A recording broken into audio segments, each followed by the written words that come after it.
कभी सोचा है कि हिंदी साहित्य के जो बड़े बड़े नाम हम सुनते हैं वो आखिर बनते कैसे हैं? आज हम एक ऐसे ही स्तंभ की कहानी जानेंगे जिनका नाम है जयशंकर प्रसाद। हिंदी साहित्य में एक दौर था जिसे छायावाद कहते हैं, और इस दौर को 4 लोगों ने अपने कंधों पर उठाया था। उन्हें कहते हैं छायावाद के 4 स्तंभ। जी हाँ, जयशंकर प्रसाद उन्हीं 4 में से एक थे। पर सवाल तो यही है कि कोई इंसान साहित्य का इतना मजबूत स्तंभ आखिर बनता कैसे है? क्या चीजें उसे बनाती हैं? चलिए आज इसी को समझते हैं। आगे बढ़ने से पहले जरा ये समझ लेते हैं कि ये छायावाद था क्या। देखिए, ये हिंदी साहित्य का वो दौर था जब कविताओं और कहानियों में रोमांस, इमोशंस की गहरी बातें और खुद को जानने समझने पर बहुत जोर दिया गया। तो इस स्तंभ की नींव कहाँ से पड़ी? कहानी की शुरुआत होती है दुख से। प्रसाद के जीवन का पहला अध्याय संघर्ष और पीड़ा का था, और शायद इसी ने उनकी कलम को वो स्याही दी जो आज भी अमर है। उनका जन्म 1889 में वाराणसी के एक बहुत ही अमीर परिवार में हुआ। मतलब घर में किसी चीज की कोई कमी नहीं थी। लेकिन देखिए किस्मत का खेल, बहुत ही छोटी उम्र में उनके सर से माँ और पिता दोनों का साया उठ गया। और बस यही वो पल था, यही वो मोड़ था जहां से एक कवि का जन्म हुआ। वो जो बचपन का अकेलापन था और कंधों पर अचानक आ गई जिम्मेदारियां, इसी ने उनके अंदर एक ऐसी गहराई पैदा कर दी जो बाद में उनके शब्दों से छलकने लगी। ठीक है, तो स्तंभ के लिए भावनात्मक नींव तो पड़ गई, पर सिर्फ भावना से तो काम नहीं चलता ना, ज्ञान की ईंटें भी तो चाहिए। तो वो कहाँ से आईं? मजेदार बात यह है कि प्रसाद जी कभी ज्यादा स्कूल गए ही नहीं। उनकी पढ़ाई लिखाई सब घर पे ही हुई, और ऐसे में किताबें ही उनकी दुनिया बन गई। उनके सबसे अच्छे दोस्त, उनके टीचर, सब कुछ। और उन्होंने क्या क्या नहीं पढ़ा, जरा देखिए तो।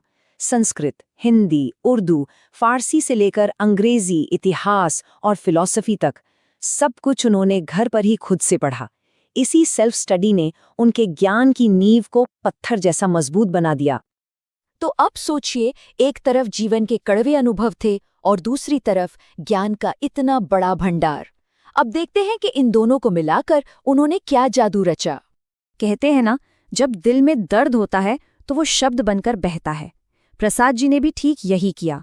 अपनी पीड़ा और अपने ज्ञान को शब्दों में ढालना शुरू कर दिया। और सिर्फ कविता नहीं, बल्कि नाटक, कहानी, उपन्यास, हर जगह अपनी कलम चलाई। उनकी रचनाओं की दुनिया बहुत बड़ी है।